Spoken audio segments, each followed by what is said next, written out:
வணக்கம்யா. வணக்கம். உங்களுக்கு கொஞ்சம் அறிமுகப்படுத்துங்க. என் பேர் புகழேந்தி. நான் நொச்சிக்குப்பத்தில் இருக்கேன். நான் மாநில பொறுப்பாளர் மீனவர் பாசறையில் இருக்கிறேன்.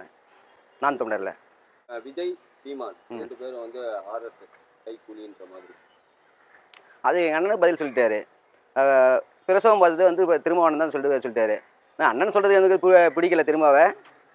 இருந்தாலும் என்னோட பெரியவங்கன்றதுனால அண்ணன் சொல்கிறேன். ஆர்எஸ்எஸ் சொல்கிறீங்க. நீங்கள் வந்து ஒரு கட்சி ஆரம்பிச்சிங்க. முதல்ல நீங்கள் கட்சி ஆரம்பிச்சிங்க. எதை வச்சு கட்சி ஆரம்பிச்சிங்க? எங்கள் ஈழத்தமிழரை வச்சு கட்சி ஆரம்பிச்சிங்க. ஃபஸ்ட்டு கட்சி ஆரம்பிச்சிங்க.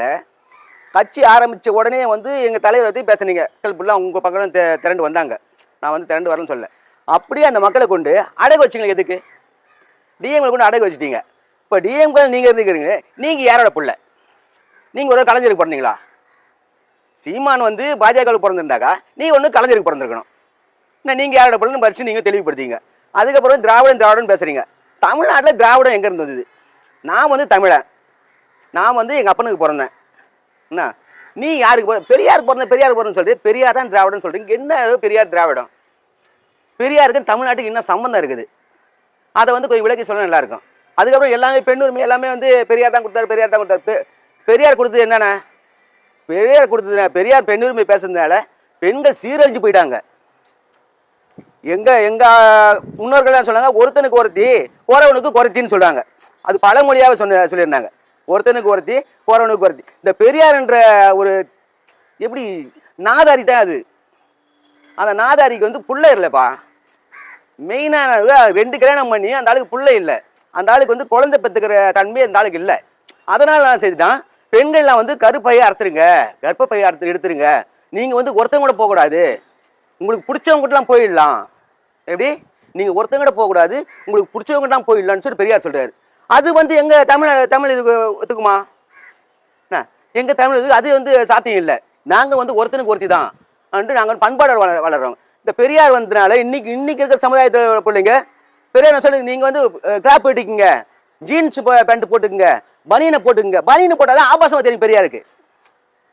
பனியனை போட்டால் தான் பெரியார் என்ற மனுஷனுக்கு ஆபாசமாக தெரியும். அப்போ தான் அவனை பார்க்க முடியும் அவனால். என்ன அந்த பெண் அடிமைன்னு சொல்லிட்டு பெண் உரிமை வாங்கி கொடுத்தேன்னு சொல்லிட்டீங்க. பெண் அடிமைன்னு சொல்லிட்டு பெண் உரிமை. இது பாரதியார் தான் ஃபஸ்ட்டு பாடியிருக்காரு. நான் வீட்டை விட்டு பெண்ணுங்கள்லாம் வெளியே வாங்கன்ட்டு பாட்டே பாடியிருக்காரு.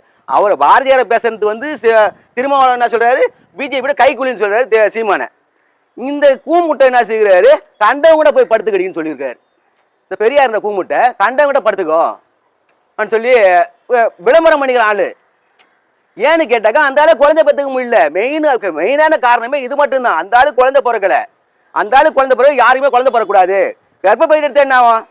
இன்னைக்கு நிலமை அந்த பெரியார் இருந்திருந்தாக்கா பொம்பளைங்கிட்ட உதவ வாங்கியிருப்பான். அது எதுல நான் சொல்லக்கூடாது. பொம்பளைங்கிட்ட பெருக்கிற தொடப்பதில் உதவ வாங்கியிருப்பான் பெரியார். இன்னைக்கு பேசியிருந்தாக்கா நாங்களாம் பேச வேண்டிய அவசியம் வந்திருக்காது. அதுக்கப்புறம் வந்து இப்போ வந்து தகடூர்னு ஒரு ஊர், அதில் வந்து அதியமான்ட்டு ஒருத்தரோட பேர் இருக்குது. அது எங்களோட மூதாதைய பேர். இவனோட பேர் எதுக்கு வைக்கணும்? சரி, எப்படி பெண்கள்லாம் கூட்டி கொடுத்தோம் அதுக்கா? ஏன்னா பெண்களை வந்து 100 பேர் போன்னு சொன்ன அதுக்கு அந்த பேர் வைக்கணும்.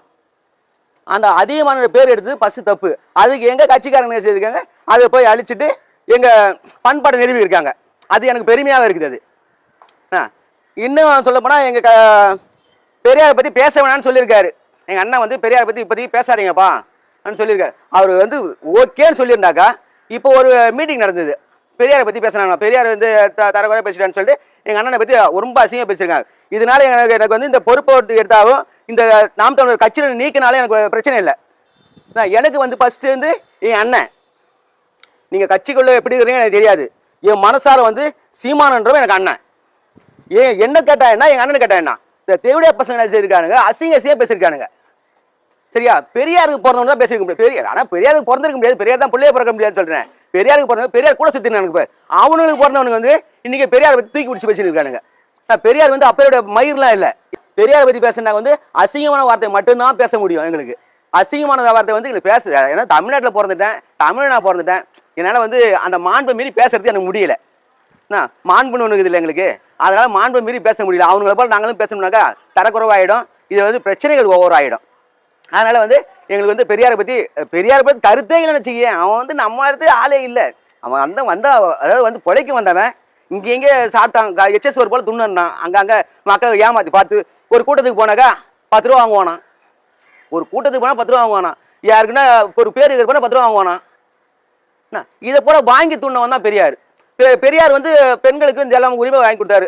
அவருக்கு எப்படி பணம், அதாவது 1,00,000 கோடிக்கு மேலே 1,00,000 கோடிக்கு மேலே அவருக்கு சொத்து இருக்குது. புள்ள குட்டி இல்லையா, அந்த பெரியாருக்கு புள்ள குட்டி இல்லை. நீ என்ன செய்ய, நல்ல மனுஷன் என்ன செய்திருக்கணும், நல்ல மனுஷனா இருந்தாக்கா தமிழ்நாக்காக பாடுபட்டு என்ன செய்திருக்கணும், அதை வந்து அரசாங்கத்துக்கு எழுதி வச்சிருக்கணும்.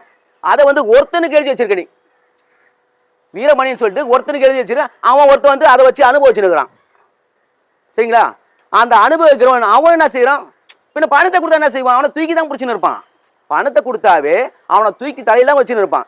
அவன் அந்த பணம் இல்லாமல் இருந்தால் அந்த வீரமணி பேசிக்க மாட்டான். இன்னைக்கு அந்த பணத்தை கொடுத்துட்டு போகலனா, பெரியார்ன்றவன் பணத்தை கொடுத்துட்டு போகலனாக்கா வீரமணி பேசியிருக்க மாட்டான். இப்போ வந்து பெரியார்னு சொல்றீங்களே, பெரியாருக்கு வந்து 72 வயசுங்க. ஏற்கனவே ஒரு கல்யாணம் ஆயிடுச்சு, குழந்தை பிறக்கல. 72 வயசு. 72 வயசு உனக்கு கல்யாணம் எதுன்னு என்ன அர்த்தம்? நீ மனுஷனா? நீ ஃபர்ஸ்ட்டு நீ மனுஷனா இருந்தா 72 வயசு கல்யாணம் எப்படியா? எனக்கு 50 வயசு ஆயிடுச்சுங்க. உன்னை பொறுத்து வந்து எனக்கே ஒரு கல்யாணம் பண்ணால் எனக்கு பிடிக்காது. எனக்கு பிள்ளைங்க வந்து பெருசாக ஆயிடுச்சுங்க. பிள்ளைங்க ஆகிட்டு இருக்கும்போது அது வந்து அசிங்கமாக தானே இருக்கும். இவன் பெரியார் வந்து 72 வயசு கல்யாணம் பண்ணிக்கிறாரு. அதில் எத்தனை வயசு பொண்ணை பாரு, வயசு பொண்ணு 22 27 வயசு பொண்ணே வந்து கல்யாணம் பண்ணிக்கிறான். அந்த பொண்ணு போய் தாத்தான்னு கூப்பிட்டுருக்கணும். அந்த டைமில் எல்லாம் அப்பா அப்பான்னு சொல்கிறாங்க. அப்பா இல்லை, அது தாத்தான்னு கூப்பிடணும். தாத்தான்னு கூப்பிட்ற வயசில் வந்து கல்யாணம் பண்ணியிருக்க நீ. என்ன தாத்தாவை கல்யாணம் பண்ண பொண்ணு பண்ணியம்ம. இந்த அசிங்கத்தை துடைக்கிறதுக்கு என்ன செய்கிறானுங்க இவனுங்க எல்லாரையும். பெரியாரை பற்றி பேசினாவே அவன் அப்படி இவன் இப்படி, சீமானை பற்றி பேசுறீங்க. லவ் பண்ணா என்ன சொல்றாங்கன்னா, பாரதியார் மேடையில போய் பேசுறீங்க, அதுல பாரதியாரை நீங்க கொண்டுட்டு போயிட்டு தானே, ஏன் பெரியாரை இழுக்கிறீங்க, அந்த இடத்துல ஏன் பெரியாரை இழுக்கணும் அப்படின்ற மாதிரி. பெரியாரை இழுக்கிறது எப்படின்னாக்கா, பெரியார் எங்களுக்கு ஒண்ணுமே பண்ணலைன்றதுனால தான். பாரதியார் தமிழை பத்தியோ தமிழ்நாட்டை பத்தியும் அவ்வளவு உயர்ந்து பேசியிருக்காரு. தமிழ்நாடு பேர் வச்சு யார் பேர் வச்சது? நீங்க பேர் வச்சிங்களா? ஃபர்ஸ்ட் அண்ணா பேர் வச்சாரு. அண்ணா பேர் எப்போ அண்ணா பேர் வச்சாரு? அதுக்கு முன்னவே தமிழ்நாடு பாடிட்டார் அந்த மனுஷன். அந்த மனுஷன் ஐயரா இருந்துட்டு போட்டோம்பா, ஐயரோ பாப்பான் அது எல்லாம் ஒன்று தான், அது இருந்துட்டு போகட்டும். எனக்காக என் மொழியை தூக்கி பிடிச்சானா இல்லையா? என் மொழியை தூக்கி பிடிச்சவன நான் தூக்கி பிடிப்பேன். என் மொழியை நீ வந்து அசிங்கமாக பேசியிருக்க, நீ அசிங்கமானவனி. நீ வந்து ஒருத்தைய கூட பொறுத்தா பரவாயில்லை, நீ ஒருத்தியா இல்லை. நீ பெரியாரோட புக்கை எடுத்து பார்த்தாக்கா அந்த ஒரு வீடியோலாம் வருது. அதை எடுத்து பார்க்கும்போது ஜட்டிலாம் ஓடுறான் என் பெரியார். ஆத்தங்கரை ஜட்டிலாம் ஓடுறான். அவனை வந்து நீங்கள் வந்து தூக்கி பிடிச்சி பேசின்னு இருக்கீங்க. அவனை தூக்கி பிடிச்சி பேசும்போது என் மொழிக்காக பேசணும், நான் எப்படி தூக்கி பிடிப்பேன்? அவன் பாப்பா நான் இருந்துட்டு போகட்டும். எனக்காக பேசியிருக்கானே, என் மொழிக்காக பேசியிருக்கானே, என் மொழி அழியக்கூடாது பேசியிருக்கானே. நீ என்ன பண்ண? உன்னை தூக்கி தந்தைன்னு சொல்லு. தந்தை என்ன அருகதை இருக்குது உனக்கு? தந்தைனா யாரு? தந்தை எனக்கு தந்தை நான் வந்து எங்கள் அப்பா. சரியா, எங்கள் அப்பா தான் எனக்கு தந்தை. நீ எல்லாமே தந்தை தந்தை தந்தை தந்தைனா நீ தந்தை பெரிய தந்தை பெரிய தந்தை எத்தனை பேர் தந்தை? தந்தை நீ உங்க அம்மா கிட்ட பார்த்து நீ வச்சு தந்தைன்னு சொல்லிட்டு எனக்கு என்ன தந்தை ஆகணும்? எனக்கு வந்து ஒரே அப்பன் தான். அது எங்க அப்பன் கடலூர்லன்னா கடலூர் செத்துட்டான் ஆளு. நான் அதுக்கு இவன்லாம் எதுக்கு தந்தைன்னு நான் சொல்லணும்? பெரியாரை பத்தி கோபம் தானே வரும். பெரியாரை பத்தி பேசினா கோபம் மட்டும்தான் வரும். பெரியார் ஒரு புடுங்கும் புடுங்கலை. சரிங்களா, அந்த வந்து தகடூர் வளைவு பேர் வச்சது ஃபர்ஸ்ட் தப்பு. அது இல்லாமல் இந்த கவர்மெண்ட் என்ன செய்யுது, அரசு பள்ளி, எப்படி அரசு பள்ளி, அரசு போக்குவரத்து கழகம், இப்படி எல்லாமே அரசு அரசு அரசு அரசு அரசு ஆக்கிட்டுறீங்க. எந்த அரசு? தமிழ்நாடு அரசுன்னு போடுறதுக்கு உனக்கு வலிக்குதா? உனக்கு எங்கே வலிக்குது? இப்போ நீ வந்து ஒரு முதலமைச்சர் ஆகிற, அரசு முதலமைச்சர் போட்டுக்குவியா? தமிழ்நாடு முதலமைச்சரா நீ அரசு முதலமைச்சரா? கேள்வி இருக்குதுல்ல. நீ தொடர்ந்து வந்து நாம் தமிழர் கட்சியில வந்து தமிழ்நாடுன்ற அந்த ஸ்டிக்கர் போய் ஒட்டுறாங்க. அதுக்கே பிரச்சனை பண்றானுங்களே எல்லா மாவட்டத்திலும். அதுக்கு பிரச்சனை பண்றானுங்களே. அது போலீஸ் வந்து கைக்கூலியா இருக்குது. அதுக்கு இல்ல போலீஸ் கைக்கூலி அப்படின்னு சொல்ல முடியாது. ஏன்னா அவங்க வந்து அவங்களுக்கு அழுத்தம் கொடுப்பாங்க. கடமை செய்யறாங்க. அதை ஒத்துக்கிறேன். அதை வந்து ஒத்துக்கிறேன். அதாவது கவர்மெண்ட் வந்து அரசாங்கத்திட்ட வந்து கோரிக்கை வைக்கலாம், இதை மாத்துங்க அப்படின்னு ரொம்ப ஸ்ட்ரிக்ட்டா கோரிக்கை. அதாவது நாங்க சொல்லியாச்சு, இது போல இருக்குது, இதை மாத்தணும். அப்போ என்ன சொல்றாங்க, இது வந்து அதிமுக பீரியட்ல வந்துடுச்சு, நாங்க மாத்தல. ஏன் அதிமுக பீரியட்ல வந்துடுச்சுல? நீ அதாவது அதிமுக சரியில்லைன்னு சொல்லிட்டு தான் டிஎம்கே கட்சியை வந்து மக்கள் வந்து தேர்ந்தெடுத்தாங்க. நீ சரி பண்ண வேண்டியது தானே. நீ சரி பண்ணது உன் தப்பு இல்லை இருக்குது இல்லை. அது என்ன எல்லாத்துக்குமே திராவிடம் என்னது? திராவிட மொழி எதுங்க? 5 மொழி திராவிட மொழி, 4 மொழி 5 மொழி திராவிட மொழி. தெலுங்கு, கர்நாடகம், மலையாளம் எல்லாம் திராவிட மொழி. தமிழ் திராவிட மொழி சொல்கிறேன். கர்நாடகா நான் கர்நாடகான்னு சொல்கிறான். ஆந்திராக்காரன் நான் தெலுங்குன்னு சொல்கிறான். மலையாளி நான் மலையாளம்னு சொல்கிறான். என் வீட்டில் மட்டும் உனக்கு எதுன்னுதா? படுக்க இடம் கொடுத்தாக்கா, படுக்க பாய் கொடுத்தாக்கா இருக்க ஒரு பொட்டாடி கொடுக்க பையா நீ? படுக்க பாய் மட்டும் தான் கேட்பேன். பாய்க்கு எடுத்து பொண்டாட்டி ஒன்று கொடுறான்னு கேட்டா எப்படி? அசிங்கமா இல்லையா உங்களுக்கு? வந்தீங்க சாப்பிட்டீங்க, ஓகே. நான் வந்து யாரும் வராதிங்க யாரும் போவாதீங்கன்னு சொல்ல. எவனே வரான், 4 எச்ச வச்சு சோறு போட்டாக்கா துண்டு போக வேண்டியது தானே. என் வீட்லேயே வந்து உட்காந்துக்கின்னு என்னையும் வந்து அசிங்கமாக பேசிக்கின்னு உங்களுக்கு வெக்கமாக இருக்காதா? ஃபஸ்ட்டு இதை பார்க்குறவங்க வந்து கொஞ்சம் திருந்துங்கய்யா. தமிழ் மக்கள் கொஞ்சம் திருந்துங்க. என்ன நம்ம இல்லை, கருணாநிதி குடும்பமோ பெரியாரோ தமிழன் இல்லை. ஃபஸ்ட்டு அதை வந்து புரிஞ்சுங்க. ஃபஸ்ட்டு என்ன, நான் வந்து தப்பாவெல்லாம் பேசுறதுக்கு எனக்கு விருப்பம் வரல. என்ன, நீங்கள் வந்து சிந்திச்சு பாருங்க கொஞ்சம்.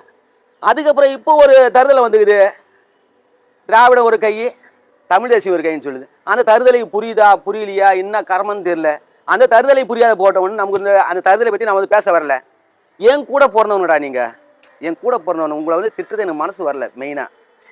ஏன்னா உங்களை திட்டினா என்னையே நான் திட்டிக்கிற போல் தான். ஒரு சிலர் சொல்கிற தற்கு இருக்குது, அதை பற்றி பேசுறது நான் விரும்பலை. நீ என் கூட போகிறவங்க கொஞ்சம் சிந்திச்சு பாருங்க. விஜய் வந்து படம் நடித்ததை விட படம் நடித்தார், ஓகே. நானும் வந்து விஜயோட என்ன எப்படி நீங்களாம் வந்து இப்போ தான் பிறந்து வளர்ந்துருப்பீங்க. குறைஞ்சது விஜய் வந்து 50 படம் நடித்த பிறகு தான் நீங்கள் படம் பார்த்துருப்பீங்க. நான் வந்து விஜயோட ஃபஸ்ட்டு படம் பார்த்துருக்கேன். நான் நாளை தீர்ப்புன்னு ஃபஸ்ட்டு படம். விஜய் வந்து முகம் எப்படி தெரியுமா இருக்கும்? பைத்தியக்காரனோட மோசமாக இருக்கும் விஜய்க்கு. அந்த டைமில் நான் படம் பார்த்தவன். விஜய் எனக்கு பிடிக்கும். விஜய் என்னென்ன படம்லாம் அது பிடிக்குது. எனக்கு துள்ளாத மனம் துள்ள பல முறை பார்த்துருக்கேன் நான். காதலுக்கு மாதிரி அந்த படத்திலேயே சுற்றி கிடந்தேன் நான். அது ஒரு வயசு. அந்த வயசை வந்து குறை சொல்ல நான் விரும்பலை. அதை விட்டு படத்தை விட்டு வெளியே வாங்க. படத்தை விட்டு வெளியே வந்து நம்ம மண்ணுக்கு யாரா நிற்கணும் அதை பாரு. நான் வந்து சீமானுக்கு ஓட்டு போட்டு நான் சொல்லவே வரல. நானும் சீமானுக்கு ஓட்டு போகிறதுக்கு நான் வரவே இல்லை. உண்மையாலும் சத்தியமானு சொல்கிறேன், சீமான் முகத்தை பார்த்து நான் ஓட்டு போகிறது நான் வரல. நான் இப்போ சொல்கிறேன் பாரு, அந்த கட்சியில் நான் இருந்தாலும் பரவாயில்ல இல்லைனாலும் பரவாயில்ல, சீமானுக்கு ஓட்டு போகிறதுக்கு நான் வரலை. சீமானோட கொள்கை பாரு. மண்ணுக்காக பேசுகிறான், மலைக்காக பேசுகிறான், கடலுக்காக பேசுகிறான், தண்ணிக்காக பேசுகிறான், காட்டுக்காக பேசுகிறான். இது அதாவது ஒரு சில நாய்ங்க என்ன சொல்கிறீங்க, நாய்ன்னு சொல்கிறது தப்பாக தான் இருக்குது. எனக்கு ரொம்ப கஷ்டமாக இருக்குது, உங்களை திட்டுறது கஷ்டமாக இருக்குது. தண்ணியெல்லாம் மனுஷன் வாழ முடியுமா? ஒரே ஒரு நாள், நீ வந்து 10 நாள் 15 நாளாக இருக்குது தேவையில்ல, ஒரே ஒரு நாள் வந்து தண்ணி இல்லாமல் வாழ்ந்துப்பார். உன்னோட நிலைமை என்னன்னு தெரியும். தண்ணி எல்லாம் செத்துடுவேன். அதே காற்றுலாம் வாழ முடியுமா? மரம் இல்லாமல் காற்று கிடைக்குமா? மரம் செடி கொடி இல்லாமல் சுத்தமான காற்று கிடைக்குமா? அதை வந்து சிந்திச்சு பாரு. நான் மரத்தை போய் கட்டி பிடிச்சா சீமான் மரத்தை கட்டி பிடிக்கிறது நமக்காக தான் கட்டி பிடிக்கிறான் அந்த ஆளு. அந்த மனுஷன் ஓடி அதை கட்டி பிடிக்கிறதுக்கு நமக்கான்னு சொன்ன தப்பு. நம்ம பிள்ளைங்களுக்காக நம்ம பேரனுக்காக கட்டி பிடிக்கிறது. இன்னைக்கு வந்து அதெல்லாம் அழிஞ்சு போச்சுனாக்கா இன்னைக்கு சுனாமி வந்து எதனால சுனாமி வந்து நம்ம இந்த இயற்கையை அழிச்சதுனால மட்டும்தான் சுனாமி வந்தது. அதை வந்து தெளிவாக புரிஞ்சுங்க. இயற்கை அழிக்கிறதுனால இப்போ கூட தான் என்ன சொல்கிறாங்க, மெட்ரோ ரயில் வந்து ரொம்ப பாதுகாப்பான பயணம்னு சொல்கிறீங்க. மெட்ரோ வந்து பாதுகாப்பான பயணம் இல்லை. மெட்ரோ வந்து அது பிளாப்பு, அது வந்து பண்ணக்கூடாது. ஒரு பூமியில் வந்து ஒரு எலி தோண்டிச்சுன்னா பாரு, இந்த தரையில் ஒரு எலி தோண்டி போச்சுனாக்கா அந்த தரை வந்து சரியாக இருக்குதான்னு மட்டும் பாரு. அந்த தரையே வீக் ஆகிடும் போது இவ்வளோ பெரிய பள்ளத்தை எடுக்கிறீங்க. இவ்வளோ பெரிய பள்ளத்தை எடுத்து அவன் என்ன வேணால் காங்கிரீட் போட்டு எது வேணால் போடட்டும். ஆனால் பூமியை பொழக்கிறியா இல்லையா? பூமிக்கு பொழந்து அதை நாசம் பண்ணுறியா? நீ இதை நாசம் பண்ணுற, சரி அந்த இடத்துல ஒன்றும் ஆகாதுப்பா. பக்கத்தில் பில்டிங் பக்கத்தில் இன்னைக்கு வந்து சென்னையில் வந்து எனக்கு வயசு 50 ஆகிடுச்சுப்பா. சென்னையில் நான் பார்க்காத லெவலில் பில்டிங் ஆகிடுச்சு. பூமியை வந்து ஓரளவுக்கு தான் பொறுத்துக்கும், ஓரளவுக்கு தான் வெயிட்டு தாங்க முடியும். நம்ம வெயிட்டு மேலே நீ எத்தனை கிலோ தூக்குவே? 100 கிலோ தூக்குவியா ஒரு மனுஷன்? 100 கிலோவுக்கு மேலே இன்னும் ஒரு 50 கிலோ எக்ஸ்ட்ரா போட்டால் இன்னொரு நிலைமை என்ன? 100 கிலோவுக்கு மேலே இன்னொரு 50 கிலோ போட்டால் உன் நிலைமை என்ன? நீ அதை தூக்கி பிடிச்சிட்டு இருப்பியா? அதே போல தான் பூமியும். அதை தூக்கி பிடிக்க முடியாது. பிடிக்க முடியாதுன்னு சொல்லி தான் அந்த மனுஷன் கத்தின்னு கிடக்குறான். அடா பாயங்களா, இயற்கை அழிக்காதீங்கடா. இயற்கை நம்மளை வந்து நமக்கு கிடைச்ச கொடை, அது இயற்கை தான் நமக்கு வந்து எல்லாமே. இயற்கை அழிக்காதுன்னு சொல்கிறாங்க. அதை வந்து புரிஞ்சிக்க தெரியாது நாய்ங்க. என்ன சரிங்க, சீமான் வந்து மரத்தை பிடிச்சிக்கிறாரு, மலையை பிடிச்சி மலையை வெட்டுறீங்க. மலையை வெட்டி கல்குவாரி ஆக்கிறீங்களே. கேரளாவில் மலை இருக்குது, அது நல்லா சிந்திச்சு பாருங்க. கேரளாவில் மலை இருக்குது, தமிழ்நாட்டிலையும் மலை இருக்குது. எப்படி கேரளாவில் மலை இருக்குது, தமிழ்நாட்டிலையும் மலை இருக்குது. கேரளாக்காரன் என்ன செய்கிறான், அந்த பக்கத்து மலையை வெட்ட மாட்டான். கேரளாக்காரன் யூஸ் ஆகிறதுக்கு தமிழ்நாட்டில் வந்து மலையை வெட்டுறான். நீ வெட்டு, தமிழ்நாடு உனக்கு தேவை. உன் வீடு கட்டணுமா, நீ வந்து கவர்மெண்ட்டில் அப்ரூவ்டு வாங்கு. ஆனால் நான் வீடு கட்டுறேன், நான் எங்கள் கட்சி ஆட்சிக்கு வந்தால் இது நடக்கும். எப்படி எங்கள் கட்சி ஆட்சிக்கு மலையை உடைக்க வேணான்னு நான் சொல்ல மாட்டேன். அதையும் நான் வந்து மென்ஷன் பண்ண, மலையை உடைக்க வேணான்னு சொல்ல மாட்டேன். எனக்கு தேவையா, நான் ஒரு வீடு கட்டணுமா, நீ ஒரு வீடு கட்டுறியா, நீ வந்து தமிழ்நாட்டில் பிறந்து வளர்ந்தியா, நீ தமிழ்நாட்டில் வாழ்றியா, உனக்கு தமிழ்நாட்டில் வந்து ஒரு வீடு கட்டணுமா, உனக்கு என்ன தேவை, மணல் தேவையா, போய் எழுதிக்கோ. அதாவது வீடு கட்டுறேன்னு சொன்னாக்கா உன்னோட தேவைக்கு மட்டும், நீ விற்கிறதுக்காக சொல்லலை. நான் உன்னோட தேவைக்கு நீ எது வேணா செய். அதாவது இயற்கை வந்து அதுக்காக தான் நமக்கு படைச்சது. இயற்கை வந்து மனுஷன் வந்து எல்லாருமே வாழ்றதுக்கு தான் வந்து இயற்கை. தமிழ்நாட்டில் உள்ளவனுக்கு எல்லாமே சொந்தம். அடுத்தவனுக்கு எதுக்கு ஏற்றுமதி பண்ணுற? அந்த இயற்கையை ஏற்றுமதி பண்ணிட்டீனாக்கா நம்ம எப்படி ஒழுங்காக வாழ முடியும்? மலையை உடச்சி எடுத்துடுறீங்க, மணல் அள்ளி வித்துடுறீங்க. மணல் அள்ளி வித்துட்டாக்கா மணல் அல்லாவே தண்ணி நிற்காது. அந்த இடத்துல தண்ணி நீரோட்டம் வந்து தண்ணி நிற்காது. தண்ணி ஆளாக போயின்னு இருக்கும். இப்போ எங்கள் ஊரில் வந்து நாங்கள் கடலூரில் பிறந்து வளர்ந்தவன். பாலாறு ஓடுது எங்கள் ஊரில். அந்த பாலாத்து மண் அள்ள பாலாத்தில் தண்ணியில் போயிடுச்சு. இப்போ ஒரு டேம் கட்டியிருக்காங்க போல், ஒரு தடுப்பு சுவர் கட்டி இப்போ தான் கொஞ்சம் தண்ணி நிற்குது. ஆனால் தடுப்பு சுவர் இல்லாமல் இருந்திருந்தால் பாலாறு இன்னைக்கு இல்லை, மயான பூமியாக இருக்கும். பாலாறு பாலைவனமாக இருந்திருக்கும். அந்த பாலைவனமாக ஆக்காதீங்க, நாட்டை வந்து நாசம் பண்ணாதீங்க. உங்களுக்கு தெளிவான புரிதலோட நான் வந்து இன்றைக்கும் சொல்கிறேன், இப்போவும் சொல்கிறேன் பாரு, எங்களுக்கு ஓட்டு போடு நான் சொல்ல வரல. நீ சிந்திச்சு இந்த நிலத்துல யாரு வந்தாக்கா நாம் வந்து நல்லா வாழ முடியும், சிந்திச்சு பார்த்து ஓட்டு போடுங்க. நாளைக்கு அதாவது நம்மளோட காலகட்டம் முடிஞ்சு போச்சு. இன்னும் ஒரு குழந்தைங்க வருது. இந்த குழந்தைங்க பாருங்க, இந்த குழந்தைய பாரு, இந்த குழந்தைய பார்த்து நீ ஓட்டு போடு. இந்த குழந்தை நல்லா இருக்கணும்.